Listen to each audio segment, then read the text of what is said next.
नमस्कार मेरे प्यारे साथियों, भगवान आपको लंबी आयु दे और आप सबका सिलेक्शन हो। जिस भी परीक्षा की आप तैयारी कर रहे हैं उसमें आपको निश्चित सफलता मिले, ऐसा मेरा आशीर्वाद आपके साथ है।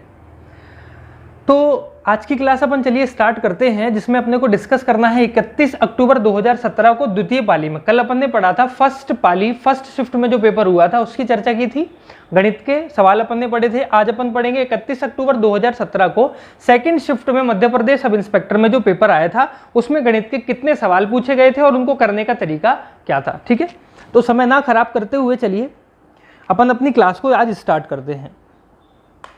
तो पहला सवाल आपकी स्क्रीन पर है, पहला सवाल जल्दी से पढ़ लीजिए, फटाफट से फर्स्ट क्वेश्चन को रिपीट कर लीजिए। पहला सवाल आपकी स्क्रीन पर देखिए, इस प्रकार के कई सवाल अपन ने पढ़ लिए हैं। वो कह रहा है इनमें से कौन सा ऑप्शन इस एक्सप्रेशन को सेटिस्फाई कर रहा होगा, ये पूछ रहा है। तो देखो एक बार अगर मैं सवाल को लिख लूं तो सवाल कह रहा है 5 डैश मतलब स्टार 5 3 बार 5 दिया हुआ है, फिर दे रखा है 3 और फिर अपने को कितना दे रखा है 10 दे रखा है। यही दे रखा है 5 5 5 3 एंड 10। अब उसने पूछा बताइए इन चारों ऑप्शन में से, जो आपको ऑप्शन दिखाई दे रहे होंगे, इन चारों ऑप्शन में से कौन सा ऑप्शन इसको इस इक्वेशन को सेटिस्फाई कर रहा होगा। तो अपन क्या करेंगे, पहला ऑप्शन रख के देखेंगे पेपर में, फिर दूसरा ऑप्शन रख के देखेंगे, फिर तीसरा ऑप्शन रख के देखेंगे, फिर चौथा ऑप्शन रख के देखेंगे। चारों में से कोई एक तो अपना आंसर होगा ही होगा। अब इसको करने का और कोई तरीका है भी नहीं, इसको केवल अपन ऑप्शन से ही सॉल्व कर सकते हैं। अगर ऑप्शन जल्दी से दिमाग में क्लिक कर गया तो ठीक है, अदरवाइज अपन नहीं कर रहे होंगे। जैसा कि मैंने इस सवाल को कर लिया, मुझे पता है इस सवाल में पहला ऑप्शन रखोगे तो गलत आएगा, दूसरा रखोगे तो गलत आएगा, तीसरा रखोगे तो गलत आएगा, चौथा रखोगे तो ऑप्शन अपना सही होगा। तो चौथा जब आप रखते मल्टीप्लाई प्लस बराबर और मल्टीप्लाई, तो यहां से क्या आता, अपना आंसर सही निकल के आता। देखो 5 से 5 को मल्टीप्लाई करोगे 25, 25 में 5 जोड़ोगे तो कितना आना चाहिए, 30 आना चाहिए मेरे प्यारे बच्चों।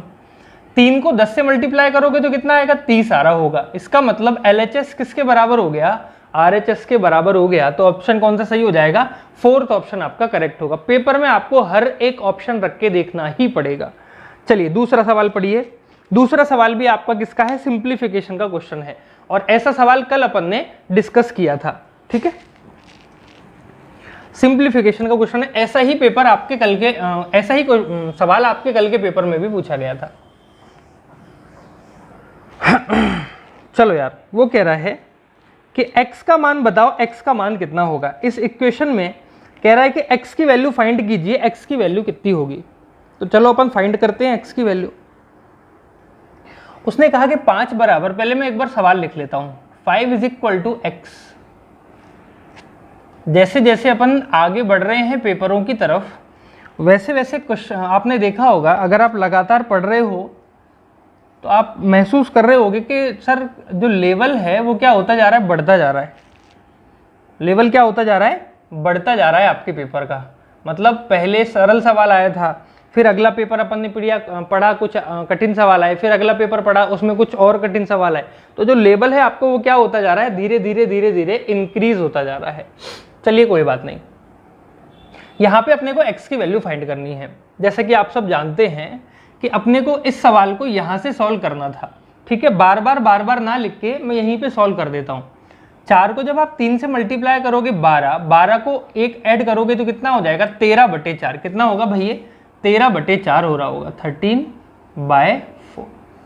और ये 4 कहाँ पहुंच जाएगा, ऊपर 1 से मल्टीप्लाई होकर कितना बना लेगा, 4 बनाएगा। अब अपन ने क्या किया, 13 को 1 से मल्टीप्लाई किया 13, और 13 में से 4 माइनस करोगे तो कितना बचेगा, 9 बचेगा। 13 में से 4 माइनस करोगे 9 बचेगा। तो यहाँ हो गया 9/13, कितना हो जाएगा, 9/13, 9/13। और ये 13 वापस से जब उससे मल्टीप्लाई हो जाएगा 1 से तो कितना बना लेगा, 13, और यहाँ से हट जाएगा। अब इस 13/9 को मैंने कहाँ भेज दिया, बराबर के इधर भेज दिया। तो यहाँ से x की वैल्यू निकल के आएगी 5 - 13/9, यही आ रही होगी। 9 को 5 से मल्टीप्लाई करोगे तो हो जाएगा 45, और 40y में से 13 माइनस करना है अपॉन 9, यही आ रहा होगा भाई। तो चलो कर देते हैं। मैंने इसको इससे काट दिया, सॉरी माइनस कर दिया, 5 में से कितना आ जाएगा भाई 31, कितना आ रहा होगा 31/9। या तो इतना ही छोड़ दो या इसको और आगे सॉल्व करना चाहते हो, ऑप्शन पे डिपेंड करता है, पॉइंट में आंसर दे रखा है या मिक्स फ्रैक्शन में आंसर दे रखा है। 9 से जब इसको काटोगे तो कितनी बार कट गया, 9 × 27, 3 बार कट गया, 4/9 कितना आ गया 3:4/9। तो ये आ रहा होगा 3 सही 4/9 अपना आंसर निकल कर आ जाएगा। क्लियर है भाई। चलिए नेक्स्ट क्वेश्चन पढ़िए। क्वेश्चन आपसे पूछ रहा है कि इनमें से कौन सी फ्रैक्शन बड़ी है और कौन सी फ्रैक्शन छोटी है। कई बार अपन ने इस सवाल को रिपीट कर लिया है। पूछ रहा है कि इनमें से कौन सी फ्रैक्शन तो बड़ी होगी और कौन सी फ्रैक्शन बताइए छोटी होगी। और ऑप्शन आपको दे रखे हैं 15/16, 19/20, 24/25 और आखिरी का दे रखा है 34/35। कह रहा है कि बताओ इनमें से बड़ी पूछ रहा है ना, सबसे छोटी कौन सी, माफ करना सबसे छोटी पूछ रहा है। मैंने कहा था कि अगर इनका डिफरेंस बराबर बराबर है, 34 और 35 का अंतर 1 है, 24 और 25 का अंतर 1 है, 19 और 20 का अंतर 1 है, 15 और 16 का अंतर 1 है, अगर सभी के अंतर बराबर बराबर हैं तो जो भी भिन्न छोटी होगी, सबसे छोटी होगी, वही अपना क्या होगा, आंसर होगा। तो इनमें सबसे छोटी आपको क्या दिखाई दे रही है, 15/16, तो आंसर भी कितना हो जाएगा अपना 15/16 अपना आंसर होगा। बस पहचानने का एक बहुत ही सरल तरीका है, अंतर निकाल लो। अगर अंतर बराबर बराबर है तो क्या होगा, जो सबसे छोटी फ्रैक्शन होगी वही अपने को क्या देगी, अपना आंसर दे रही होगी। नेक्स्ट क्वेश्चन पढ़ लीजिए। अगला सवाल नंबर सिस्टम का है और थोड़ा अच्छा क्वेश्चन है, ठीक है। जल्दी से एक बार बेटा रिपीट कर लो क्वेश्चन को। कह रहा है कि 800 चॉकलेट एक कक्षा के विद्यार्थियों में बांटी गई। 800 चॉकलेट हैं, वो एक क्लास के स्टूडेंट को उन्होंने क्या कर दी, बांट दी। यदि प्रत्येक छात्र को छात्रों की संख्या से 2 गुनी चॉकलेट मिलती हैं, एक छात्र को उतनी चॉकलेट मिलती हैं जितने छात्र हैं उससे 2 गुना। जैसे मान लीजिए एक क्लास में 10 छात्र हैं तो एक छात्र को कितनी चॉकलेट मिलेंगी, 20 चॉकलेट मिलेंगी। अगर एक क्लास में 100 स्टूडेंट हैं तो एक स्टूडेंट को उतनी चॉकलेट मिलेगी जितने विद्यार्थी हैं उसका दुगना। 100 विद्यार्थी हैं तो 200 चॉकलेट मिलेंगी। मैंने मान लिया कि नंबर ऑफ स्टूडेंट्स, विद्यार्थियों की संख्या कितनी है, x है। विद्यार्थियों की संख्या कितनी है, x है। टोटल x विद्यार्थी हैं तो एक विद्यार्थी को कितनी चॉकलेट मिलनी चाहिए, 2x चॉकलेट मिलनी चाहिए। एक विद्यार्थी को 2x चॉकलेट मिलनी चाहिए। और विद्यार्थी कितने हैं, टोटल x विद्यार्थी हैं। एक विद्यार्थी को 2x चॉकलेट मिलती हैं तो x विद्यार्थियों को कितनी चॉकलेट बटी होंगी, वो कह रहा है 800 चॉकलेट बटी होंगी। तो 2 से कट गया मेरे प्यारे बच्चों 400 बार, ये हो गया x² बराबर 400। यहां से x की वैल्यू आपकी कितनी आ जाएगी, 20 आ जाएगी। तो आंसर कौन सा सही होगा, 20 अपना आंसर सही होगा। कई बच्चों को नहीं आता है समझ में 2x और x, ठीक है। उनको, वो लोग इस क्वेश्चन को किस तरीके से करना, आप लोग इस क्वेश्चन को करना अपने ऑप्शन के तरीके से, ऑप्शन लेके चलना। कैसे, ऑप्शन में जैसे अपना आंसर आया 20, तो विद्यार्थी कितने होंगे, 20 विद्यार्थी होंगे, ठीक है। एक विद्यार्थी को चॉकलेट मिलती है डबल।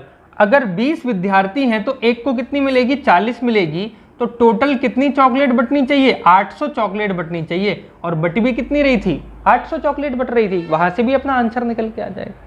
चलिए नेक्स्ट क्वेश्चन को रिपीट करिए। अरे वाह, अगला सवाल भी सिंप्लीफिकेशन का है। सरलीकरण का मान क्या होगा, वो कह रहा है जो हमने आपको सरलीकरण की इक्वेशन दे रखी है उसको हल करके बताइए कितना आंसर आएगा। ठीक है, चलो कर लेते हैं इसको, सवाल को। सरल सवाल है। वो कह रहा है कि 5/3 प्लस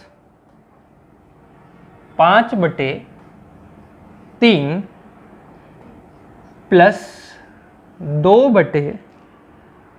5/3 प्लस 3 नहीं है, तो नहीं, मतलब 3 है। 3 1 - 2/3।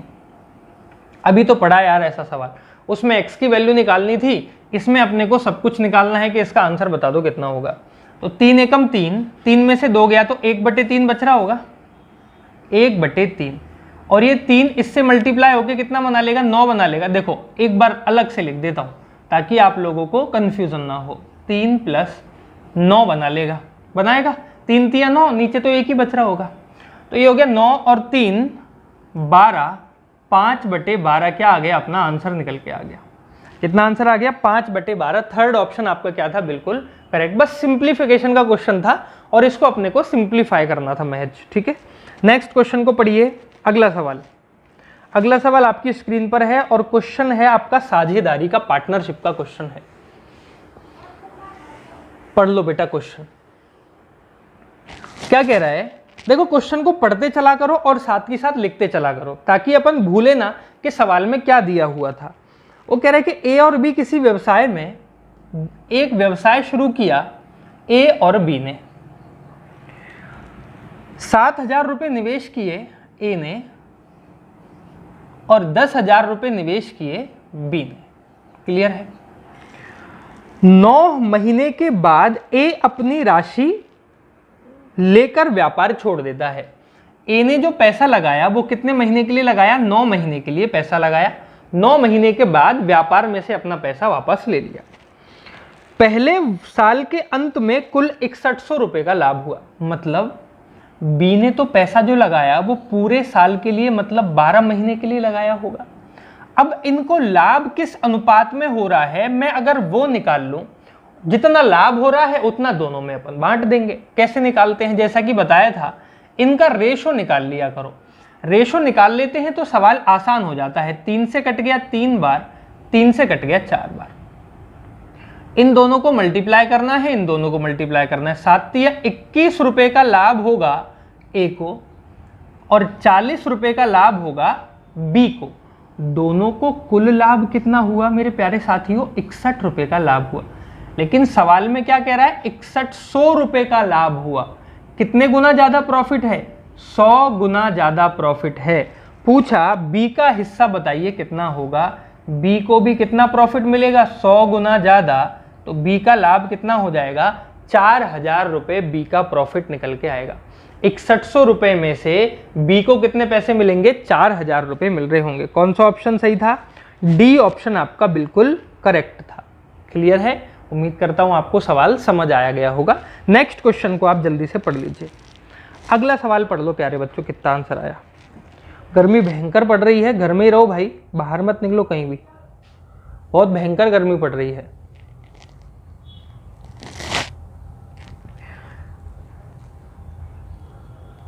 पढ़ा सवाल। सवाल है सिंपल इंटरेस्ट का।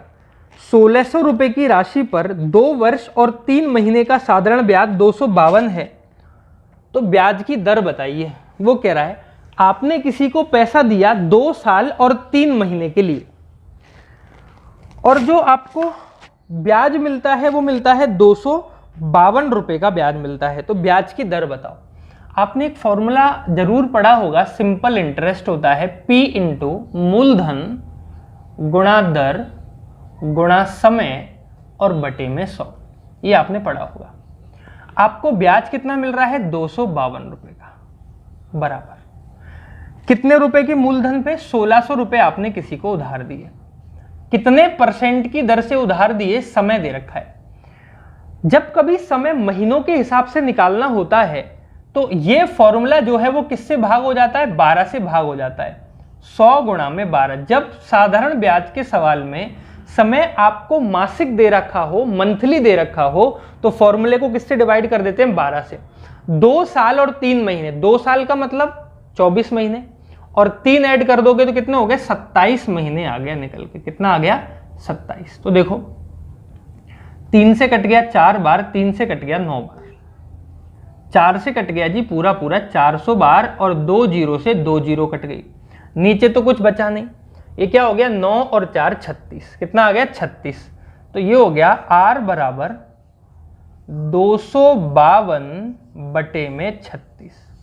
अब भाई 36 से कितनी बार कट रहा होगा, अंदाजा लगाओ।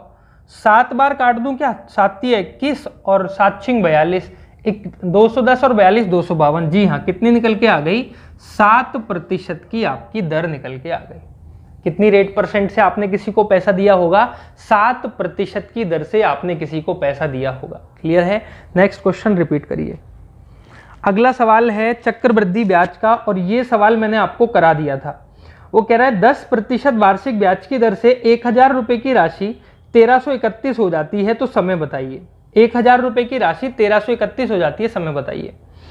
देखो सवाल को करने का तरीका ये है, 1000 या 1331, इन दोनों में से कोई भी एक पकड़ लो। देखो बहुत शॉर्ट तरीका बताता हूं करने का। 1000 मैंने लेके चला, मैंने कहा कि सवाल में मेरे को दे रखा है 1000, दर दे रखी है, उससे कोई मतलब नहीं, कितना दे रखा है 1000। अब इस 1000 का रूट पूरा पूरा होता है, इस 1000 का क्यूब रूट पूरा पूरा होता है, इस 1000 का 4 रूट पूरा पूरा होता है, या इस 1000 का 5 रूट पूरा पूरा होता है। तो आप कहोगे 1000 का तो घनमूल क्यूब रूट पूरा पूरा होगा 10, बाकी कुछ भी नहीं निकल के आ रहा होगा। अगर इसका क्यूब रूट है, इसका मतलब कितने साल के लिए पैसा दिया गया होगा प्यारे बच्चों? 3 वर्ष के लिए आपने किसी को पैसा उधार दिया होगा। है ना बढ़िया तरीका? अपन ने चुटकियों में सवाल कर लिया, ये देखा जो वैल्यू दे रखी है वो रूट है, क्यूब है, 4 रूट है या 5 रूट है। अब मुझे पता है 1000 का जब मैं क्यूब रूट करूंगा तो यहां से कितना बाहर निकल के आ जाएगा? 10 बाहर निकल के आ जाएगा। तो यहां पे जो वैल्यू होगी वही क्या होगा? अपना आंसर। कितना आ गया जी अपना आंसर? 3 वर्ष के लिए पैसा उधार दिया गया। क्लियर? चलिए अगला सवाल पढ़ लीजिए। अगला सवाल आपका है train concept, time and distance का सवाल है, ट्रेन कॉन्सेप्ट का क्वेश्चन। सवाल में वो क्या कह रहा है, 125 मीटर लंबी रेलगाड़ी, एक रेलगाड़ी रेलवे लाइन पर खड़े एक पेड़ को पार करने में 30 सेकंड का समय लेती है। रेलगाड़ी की गति निकालो, वो भी किलोमीटर प्रति घंटा में पूछ रहा है। भाई स्पीड का फॉर्मूला होता है डिस्टेंस अपॉन टाइम। दूरी कितनी चलनी है उसको? 125। कितने समय में? 30 सेकंड में। ये जो स्पीड निकल के आएगी ये आएगी मीटर पर सेकंड में, लेकिन मुझे किस में निकालनी थी? किलोमीटर प्रति घंटे में। तो किससे गुणा कर दूं? 5/18 से। 5 से कट गया कितनी बार? 6 बार। कितनी बार कट रहा होगा? 6 बार कट रहा होगा। देखो 3 से कट गया, 5 6 7 8 नहीं कट रहा भाई 3 से। तो यहां पे स्पीड जो होगी, एक सेकेंड, 125 मीटर लंबाई की एक रेलगाड़ी किनारे पर खड़ी होती है, 30 सेकंड में पार करती है। रेलगाड़ी की गति किलोमीटर प्रति घंटा में ज्ञात कीजिए। हाँ सही कर रहे हैं, 5/18 से मल्टीप्लाई कर, सॉरी 18/5 से करना था ना यार, उल्टा कर दिया मैंने। 18/5 से मल्टीप्लाई करना था यार, क्या करवा रहे हो? 5 से कितनी बार कट गया? 25 बार। 6 से कट गया 3 बार, 6 से कट गया 5 बार, 5 से कट गया 5 बार, तो कितनी आ गई? 5 3 15, 15 किलोमीटर प्रति घंटा निकल के आ गया। कितना आ गया? 15 kilometre per hour. Next question को पढ़ लीजिए। अगला सवाल आपका है किस चीज का? अगला सवाल है भाई आपका औसत का क्वेश्चन है। आपके पेपर का 65वें नंबर का पेपर वो आया था सवाल, पेपर में 65वें नंबर पे दिया हुआ था ये सवाल। लगातार नहीं आते हैं गणित के क्वेश्चन, छोड़ छोड़ के देते हैं, बीच में रीजनिंग का दे दिया, जीएस का दे दिया, फिर गणित का दे दिया। 40 विद्यार्थियों के औसत अंक 86 हैं।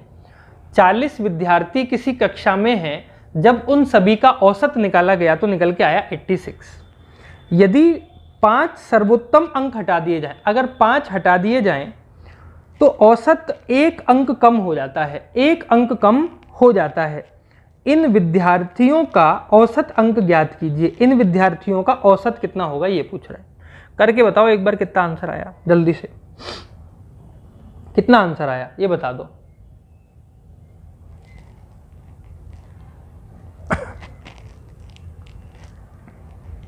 है भाई, औसत में कमी आ गई। देखो कितने विद्यार्थी थे?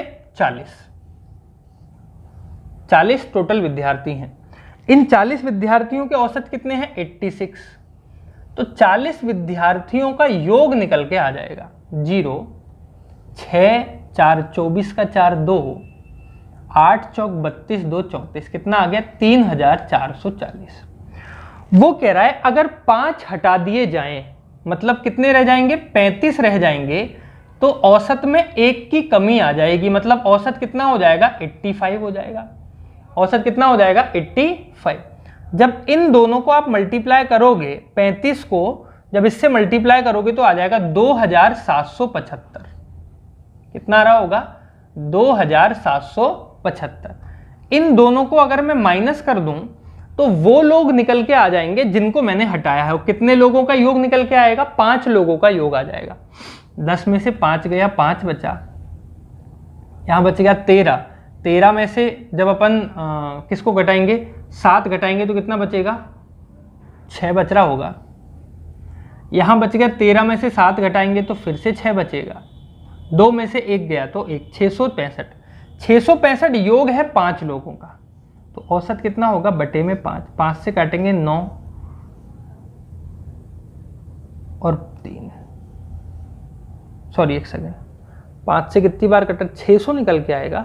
नहीं यार, अपन ने मल्टीप्लाई गलत किया है लगता है।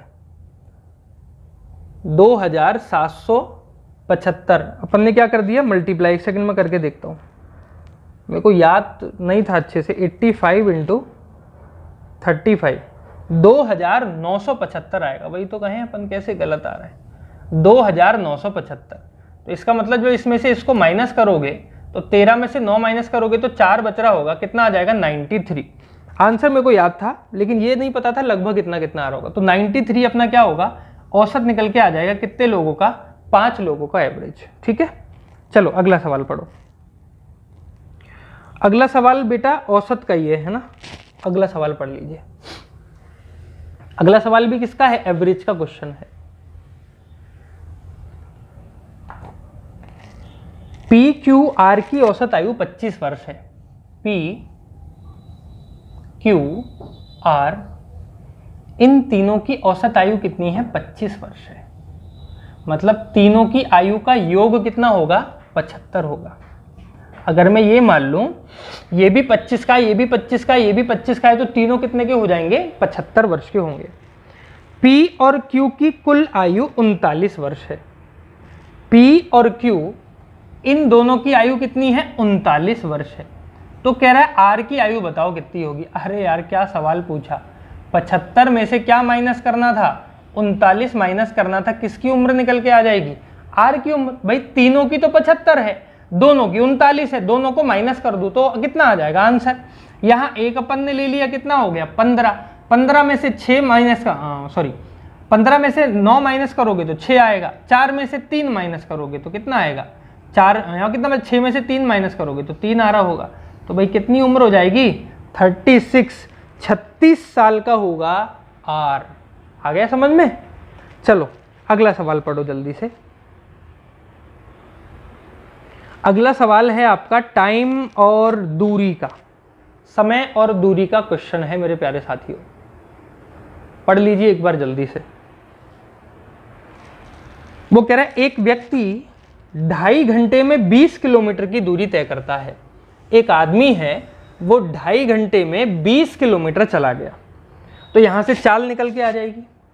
यदि वह अपनी गति को 2 गुना कर दे तो 32 किलोमीटर जाने में कितना टाइम लगेगा। भाई 20 किलोमीटर जाने में उसे 2.5 घंटे लगे, मतलब उसकी स्पीड निकल के आ गई 25 अट्ठे 200 8 किलोमीटर प्रति घंटा। कितनी आ गई 8 किलोमीटर प्रति घंटा। वो कह रहा है अगर 32 किलोमीटर जाता अपनी गति को दुगना करके, अपनी गति को दुगना कर देता 16 से, तो कितने घंटे का टाइम लेता 2 घंटे लगते उसको पहुंचने में। डी ऑप्शन आपका करेक्ट था। कितने घंटे लगते 2 घंटे लगते आपको अपने गंतव्य स्थान पर पहुंचने में, 32 किलोमीटर पहुंचने में, अगर आप अपनी गति को 2 गुना कर देते हो तो। ठीक है भाई, अगला सवाल पढ़ लीजिए। अगला सवाल सिंप्लीफिकेशन का क्वेश्चन है। बढ़िया क्वेश्चन है, पहली बार इस टाइप का question Madhya Pradesh sub inspector के पेपर में पूछा गया है, फर्स्ट टाइम। देखो लिखना शुरू करता हूं। 5 टू द पावर 9 इसका रूट दे रखा है। कई बच्चे तो देखते ही डर गए होंगे। 6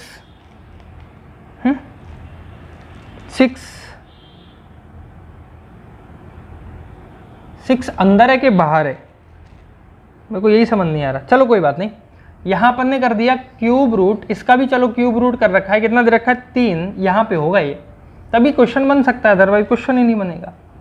और इस पूरे की पावर कितनी है 4 है, कह रहा है इसको सिंप्लीफाई करो। देखो 5 तो अंदर है, 5 लिख लो, ऊपर वाली पावर को मल्टीप्लाई करना है, 9 को 4 से ऊपर 9 को 4 से मल्टीप्लाई करोगे 36 बटे में, नीचे पावर वाली पावर को 6 को 3 से मल्टीप्लाई करोगे 18, और 18 से कितनी बार कट गया 2 बार, और 5 की पावर 2 कितना होता है 25, आंसर कितना आ जाएगा 25 ऑप्शन आ रहा होगा इसका, बिल्कुल सही। कितना आ रहा होगा 25 ऑप्शन अपना निकल के आ रहा होगा। क्लियर है?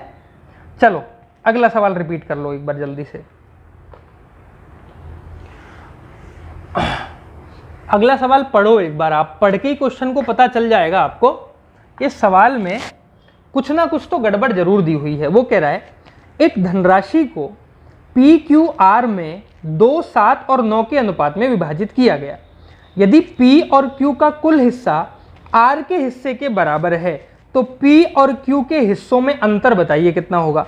ऑप्शन दे रखा है 5000, दूसरा ऑप्शन 9000, तीसरा ऑप्शन 7500 और चौथा दे रखा है डाटा इनसफिशिएंट, मतलब अपर्याप्त आंकड़े। अब मुझे एक बात बताओ, वो कह रहा है पी और क्यू में कितना अंतर है। अपने को यही नहीं पता सवाल में कि पी क्यू आर इन तीनों को कितना कितना पैसा मिलेगा, तो क्या पता लगा पाएंगे पी और क्यू में कितना अंतर है। तो डाटा मतलब अपर्याप्त आंकड़े हैं, इसमें पूरी जानकारी नहीं दे रखी। ऑप्शन कौन सा सही होता? चौथा ऑप्शन आपका सही होता। आगे चलो यार, वो कह रहा है 24 सेबों का क्रय मूल्य 12 सेबों के विक्रय मूल्य के बराबर है। 24 सेबों का जो क्रय मूल्य है वो 12 सेबों के विक्रय मूल्य के बराबर है। 24 सेब जितने रुपए में खरीद के लाए 12 उतने में बेच दिए, मतलब अभी भी आपके पास कितने सेब बचे हुए हैं 12। कितने बेचने के बाद? 12 बेचने के बाद 12 बच रहे हैं, गुणा में 100। तो जो आपको लाभ होगा वो कितने % का लाभ होगा? 100% का आपको पूरा लाभ हो रहा होगा। 100% आपको क्या होगा? प्रॉफिट होगा इस सौदे में। अगला सवाल आपकी स्क्रीन पर है, इसको रिपीट कर लीजिए। एक आदमी के पास 25 रुपए प्रति लीटर का रसायन है, किस अनुपात में पानी मिलाया जाए कि मिश्रण को 20 रुपए प्रति लीटर में बेचने पर 25% का लाभ हो। मिश्रण को 20 रुपए प्रति लीटर में बेचने पर 25% का क्या हो रहा है? उसको प्रॉफिट हो रहा है। बेटा ध्यान से समझ लेना, मिश्रण का बहुत बढ़िया कॉन्सेप्ट बताने वाला हूं और बहुत अच्छा सवाल है। देखो सवाल कह रहा है कि आपके पास जो रसायन है वो किसने का रसायन है? कहां गया सवाल यार? 25 रुपए प्रति लीटर का रसायन आपके पास है। 25 रुपए प्रति लीटर का रसायन है। वो कह रहा है ये रसायन है, इसमें कितना वाटर ऐड कर दिया जाए, कितना पानी मिला दिया जाए। अब अगर पानी मिला रहे हो तो मैं मान लूं पानी तो मुफ्त में उपलब्ध होगा, तो पानी की कीमत कितनी होगी? 0 रुपए प्रति लीटर। मतलब 25 रुपए के रसायन में 0 रुपए प्रति लीटर का पानी मिला रहे होंगे, बिस्लरी का तो मिलाएंगे नहीं। इन दोनों को मिलाने के बाद कुछ मूल्य निर्धारित किया होगा। इस मूल्य की कीमत को जब आपने 20 रुपए प्रति लीटर में बेचा तो आपको 25% का लाभ हुआ। जब आपने सेलिंग प्राइस बेच दिया इतने में तो प्रॉफिट हुआ इतने % का। और आपको पता है ये 25 रुपए और 0 रुपए क्रय मूल्य हैं, तो दोनों को मिलाने के बाद मिश्रण भी क्या किस में आना चाहिए? क्रय मूल्य में आना चाहिए। अब क्या करेंगे? विक्रय मूल्य दे रखा है, लाभ दे रखा है, यहां से क्या निकाल लेंगे अपन? कॉस्ट प्राइस निकाल लेंगे। कैसे निकालोगे? तरीका, 25% लाभ हुआ। 25% का मतलब कितना होता है? 1/4 होता है 1/4। 4 रुपए का सामान 1 रुपए के लाभ पर बेचा तो कितने का बेचा होगा? 5 रुपए का बेचा होगा। लेकिन 5 का नहीं बेचा, 20 रुपए का बेचा। कितने गुना ज्यादा में बेचा? 4 गुना ज्यादा में, मतलब 4 गुना ज्यादा में खरीद के भी लाए। कितने में खरीद के लाए? 16 रुपए में। इसका मतलब ये है अगर इन दोनों को आपने मिलाया तो उस सामान की जो कीमत थी उसको कितना रखा? 16 रुपए प्रति किलोग्राम रखा। अब दोबारा समझो, आपके पास 25 रुपए प्रति किलोग्राम का रसायन था, आपने उसमें फ्री का पानी मिला दिया, दोनों को मिलाने के बाद जो कीमत निर्धारित हुई वो हुई 16 रुपए प्रति किलोग्राम की। जब इस 16 रुपए की चीज को आपने 20 रुपए का बेच दिया तो आपको 25% का लाभ हुआ। ये सवाल की कहानी। पूछ ये रहा है दोनों को किस अनुपात में मिलाया। बड़े में से छोटा घटाते हैं, 25 में से 16 घटाया 7 बचा, 16 में से 0 घटाया 16 बचा, दोनों को किस अनुपात में मिलाया 16:9 के अनुपात में। दोनों को मैंने क्या कर दिया होगा, ऐड कर दिया होगा। समझ पाए मेरी बात को?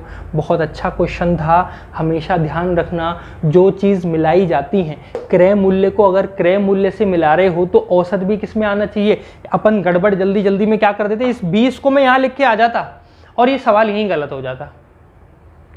लेकिन सेलिंग प्राइस दे रखी है, निकालना क्या था, कॉस्ट प्राइस निकालना था। तरीका क्या है, ये तरीका है निकालने का, निकाल लिया अपन ने, आंसर आ गया। चलिए अगला सवाल रिपीट कर लीजिए बेटा एक बार जल्दी से। अगला सवाल प्रॉफिट एंड लॉस का लाभ और हानि का क्वेश्चन है। कह रहा है कि कोई वस्तु 20% हानि की पर बेचते हैं, यदि 12 रुपए अधिक में बेचते तो 10 रुपए का लाभ होता। देखो मान लो किसी सामान की कीमत, कोई सामान का क्रय मूल्य 100x है। इस सामान को अगर आप 20% की हानि पर बेच रहे हो तो आपने ये सामान 80x में बेचा होगा।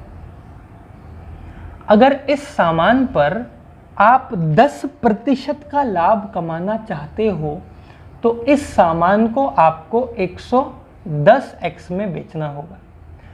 20% से 10% का लाभ कमाने के लिए आपने कितनी ज्यादा कीमत पे बेचा, 30x ज्यादा कीमत पे बेचा। और ये 30x किसके बराबर दे रखा है सवाल में, 12 के बराबर दिया हुआ है। तो x बराबर हो गया 12/30। क्या पूछ रहा है, क्रय मूल्य कितना है, 100x है। तो 100x की वैल्यू निकालने के लिए इसको किससे गुणा कर दूं, 100 से। 3 से 3 कट गया, 3 से कट गया 4 बार, कितना निकल के आ गया, 40। आपका आंसर निकल के आ जाएगा। कितना आएगा, 40 रुपए आपका आंसर आ रहा होगा। चलिए अगला सवाल पढ़ लीजिए। परसेंटेज का क्वेश्चन है वैसे तो, लेकिन कह सकते हैं कि नंबर सिस्टम से भी सॉल्व हो जाएगा। परसेंट ज़्यादा सोचने की इसमें ज़रूरत ही नहीं है। किसी संख्या के आधे का 5वां हिस्सा, किसी संख्या के आधा करने के बाद जब उसका 5वां हिस्सा कर दोगे तो 20 बन के आएगा। कितना बन के आएगा, 20। तो 5 दूनी 10 को मल्टीप्लाई करोगे तो वो संख्या कितनी होगी, 200 होगी। वो संख्या कितनी होगी, 200। कह रहा है उस संख्या का 20% क्या होगा, उस संख्या का 20% क्या होगा। तो उस संख्या का 20% कितना होगा, 40। लगातार 2 सवालों का आंसर कितना निकल के आ गया, 40 निकल के आ गया। ठीक है, अक्सर ऐसा नहीं होता है पर हो गया, कोई बात नहीं। चलो अगला सवाल पढ़ो। अगला सवाल है प्यारे बच्चों आपका टाइम और वर्क का, समय और काम का क्वेश्चन है। कह रहा है कि ए और बी किसी कार्य को 15 दिन में और 10 दिन में खत्म करते हैं। ए और बी जब अलग अलग कोई काम करते हैं तो 15 दिन लेते हैं, ये 10 दिन लेता है। तो बेटा टोटल काम इन्होंने कितने किए होंगे, मैं 30 मान लूं। तो ए एक दिन में 2 काम करता है और बी एक दिन में 3 काम करता है।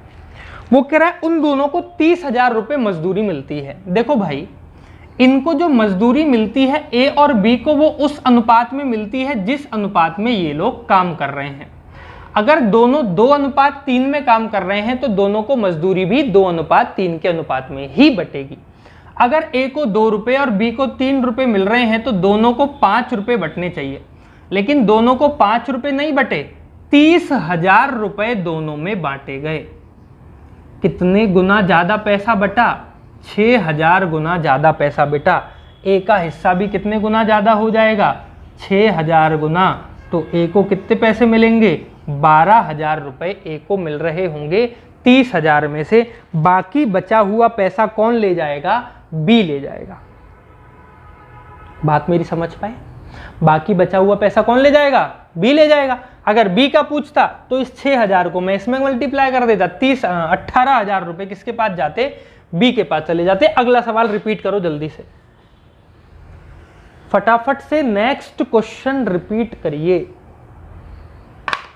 पढ़ लो भाई। अरे वाह, ये भी क्वेश्चन किसका आ गया, समय और काम का।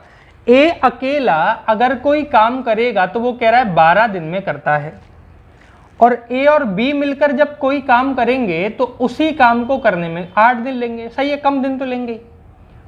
तो दोनों का एलसीएम कितना आ गया, 24। एक दिन में 2 काम कर रहा है, ये दोनों एक दिन में 3 काम कर रहे हैं। ए एक दिन में 2 काम करता है, बी एक दिन में कितने काम कर दे कि 3 काम हो जाएं, 1 काम कर दे। बी की क्षमता आ गई एक दिन में 1 काम करने की, तो वो कह रहा है बी उस पूरे काम को कितने दिन में कर देगा। 24 काम करने हैं, एक दिन में 1 काम हो रहे हैं, तो 24 काम करने में दिन भी कितने लगेंगे, 24 डेज का टाइम लग रहा होगा। नेक्स्ट क्वेश्चन पढ़ लीजिए। अगला सवाल मेंसुरेशन का क्वेश्चन है आपका, ठीक है। 2 दिन से लगातार अपन इस टाइप के क्वेश्चंस पढ़ रहे हैं, अब तो आपसे ये क्वेश्चन बनना चाहिए। उसने कहा एक तार को एक वर्ग के रूप में मोड़ा जाए जिसका क्षेत्रफल 484 वर्ग मीटर है। एक वर्ग है, ये एक तार से बनाया गया है, इसका क्षेत्रफल है 484। मुझे पता है वर्ग का क्षेत्रफल होता है भुजा का वर्ग, मतलब अगर मैं इसका रूट कर दूं तो भुजा कितनी आ जाएगी, 22। और पता है वर्ग की सारी भुजाएं क्या होती हैं, बराबर बराबर होती हैं, सारी भुजाएं बराबर बराबर होती हैं। तो जिस तार से इस वर्ग को बनाया गया, मैं यहां से काट के इसको सीधा लंबा कर रहा हूं, तो उस तार की लंबाई कितनी आ जाएगी, 88 निकल के आएगी। कितनी आ जाएगी, 88। वो कह रहा है इस तार को एक वृत्त के रूप में मोड़ा जाए। इस तार को किस में मोड़ा जाए, एक वृत्त के रूप में मोड़ा जाए। ये मैंने वृत्त बना लिया, और वृत्त की त्रिज्या कितनी मान ली यार, कई बार मैंने बताया है जब एक तार को वृत्त के रूप में मोड़ा जाता है तो जितनी लंबाई का तार होता है वो होता है उसकी परिधि के बराबर। परिधि कितनी होगी, 88 होगी। और परिधि कितनी होती है, 2 पाई आर। 2 पाई आर बराबर कितना दे रखा है, 88। तो 2 गुणा में पाई की वैल्यू 22/7 गुणा में त्रिज्या बराबर 88। तो 22 दूनी 44, 44 से कट गया 2 बार, 7 दूनी 14, तो त्रिज्या कितनी निकल के आ गई, 14 निकल के आ गई। त्रिज्या कितनी आ गई, 14। क्या पूछ रहा है, क्षेत्रफल पूछ रहा है इसका। बेटा अगर त्रिज्या, क्षेत्रफल कितना होता है, पाई आर स्क्वायर, यही होता है। पाई का मान कितना है, 22/7, आर स्क्वायर 14 का स्क्वायर का मतलब 14 को 2 बार लिख दूं, 14 गुणा में 14, 14 से कट गया 2 बार, वो 7 से कट गया 2 बार, 7 दूनी 14, 14 दूनी 28। 22 को जब 28 से मल्टीप्लाई कर दोगे, 22 को जब 28 से मल्टीप्लाई कर दोगे तो कितना आ जाएगा, आपका आंसर निकल के आ जाएगा। देखो मल्टीप्लाई मत करो, 8 को 2 से मल्टीप्लाई करोगे, 8 दूनी 16, 6, मतलब जो आंसर आएगा उसके आखिरी में 6 होना चाहिए। अब 6 किसके आखिरी में है, तीसरे ऑप्शन के आखिरी में 6 है, 616, तो आंसर कितना आ गया, 616 निकल के आ गया। अब मल्टीप्लाई करने की जरूरत नहीं है भाई, इतना दिमाग लगाओ, 8 को 2 से मल्टीप्लाई करोगे 6 आएगा, और 6 किस ऑप्शन के आखिरी में है, उस ऑप्शन के आखिरी में है। क्लियर है। चलिए अगला और आखिरी सवाल आपका है इस पेपर का, 99 नंबर का क्वेश्चन। पढ़ लो प्यारे बच्चों क्वेश्चन, फिर मैं सॉल्व कराता हूं। 2 संख्याओं का अनुपात, पहली संख्या और दूसरी संख्या, दोनों संख्याओं का अनुपात 3:5 है। अगर पहली संख्या 3x है तो दूसरी संख्या कितनी हो जाएगी, 5x। दोनों संख्या में 9 घटा दिया जाए। पहली संख्या में से 9 घटा दो, दूसरी संख्या में से 9 घटा दो, तो पहली संख्या बन जाएगी 3x - 9 और दूसरी संख्या बन जाएगी 5x - 9। वो कह रहा है 9 घटाने के बाद इन दोनों का जो अनुपात है वो किसके बराबर हो जाता है, 12:23 के बराबर हो जाता है। किसके बराबर, 12:23 के बराबर हो जाता है। तो बताइए छोटी संख्या कितनी होगी। क्या पूछ रहा है, इनमें से छोटी संख्या कौन सी होगी। पहली ही छोटी होगी, जाहिर सी बात है। देखो पहला वाला रेशो आखिरी वाले से मल्टीप्लाई होता है, आखिरी वाला दूसरा वाला तीसरे वाले से होता है। तो 23 को मल्टीप्लाई करेंगे, 23 को जब 3 से मल्टीप्लाई करूंगा, 3 तिया 9 और 3 दूनी 6, तो 69x माइनस। 23 को जब 9 से मल्टीप्लाई करेंगे, 9 को 3 से करेंगे 27 का 7, 2 बचा, 9 को 2 से करेंगे 18, 18 और 2 20, 207 आया। क्लियर है? बराबर 5 को 12 से करेंगे, 12 पंजे 60, 0, 12 निम्मा 108, 108। यही आया भाई। 69 में से 60 माइनस करोगे तो आया 9x, और 208 उधर जाके प्लस का हो जाएगा। 207 में से इसको माइनस करोगे तो कितना आएगा? 99। यही आया? नहीं, 99 नहीं आएगा। 207 में से 9 तिया, एक सेकेंड, 12 निम्मा 108 हो गया, 9 3 27 का 7 बचा, 2 बच गया, 9 दूनी 18 और 2 सही है 20, बिल्कुल सही। एक बार लिख लेते हैं यार, अपन कंफ्यूज हो रहा है। माइनस 108 और प्लस में कितना हो गया? 207। ये तो आपको समझ आ गया होगा। 69 में से 60 माइनस करेंगे तो कितना बच रहा होगा? 9 बचने लग रहा होगा। अब इनको माइनस करना है अपने को। देखो माइनस करेंगे, यहाँ अपन ने 1 ले लिया, 17, 17 में से 9 कितना माइनस कर दूँ? 9 माइनस कर दूँ, 9 बचेगा। यहाँ बच गया कितना? सॉरी, यहाँ कितना बच जाएगा? उल्टा कर रहे हैं अपन यार। हाँ ठीक है, यहाँ बचेगा 9, 9 में से 0 माइनस करोगे तो कितना बचेगा? 0 बच रहा होगा, 99। तो अरे सही तो आया था यार, 99 टाइम्स कट रहा है। कितनी बार कट गया? 11 बार। x बराबर 11। तो पहली संख्या कितनी हो गई? 33, और दूसरी संख्या कितनी हो गई? 55। कह रहा था पहली संख्या, छोटी संख्या बताओ, तो छोटी संख्या कितनी है? 33 आपका आंसर है। कितनी है? 33 अपना क्या होगा? आंसर होगा। क्लियर है? तो ये है आज का पेपर। 31 अक्टूबर को द्वितीय पाली में जो पेपर पूछा गया था 2017 में, उसका अपन ने पूरा डिस्कशन आज कर लिया। कल की क्लास में अपन पढ़ेंगे 1 नवंबर को जो पेपर हुआ था, उस 1 नवंबर में पेपर आखिरी है, और 1 नवंबर को ही आपका आखिरी पेपर हुआ था। ठीक है, उसके बाद फिर अपन नए विषयों पर चर्चा कर रहे होंगे, जैसे कांस्टेबल वर्ग 3, या फिर अपन basic to level, hero to zero level, zero to hero level का एक बैच तैयार कर रहा हूं मैं, जिसमें सारे एग्जाम, व्यापम, एसएससी, बैंकिंग, सारे एग्जाम की प्रिपरेशन करा रहे होंगे अपन उसमें। उसकी भी तैयारी अपन करने लग रहे हैं। बस अपनी शीट्स वगैरह सब तैयार हो गई हैं, पीडीएफ वगैरह, नोट्स वगैरह सब तैयार हो गए। बस यहाँ पे आगे मुझे बोलना है उनके बारे में। ठीक है, घर पे रहिए, खुश रहिए, तैयारी करते रहिए, आपका सिलेक्शन निश्चित होगा। ठीक है, आपको भगवान लंबी आयु दे। नमस्कार।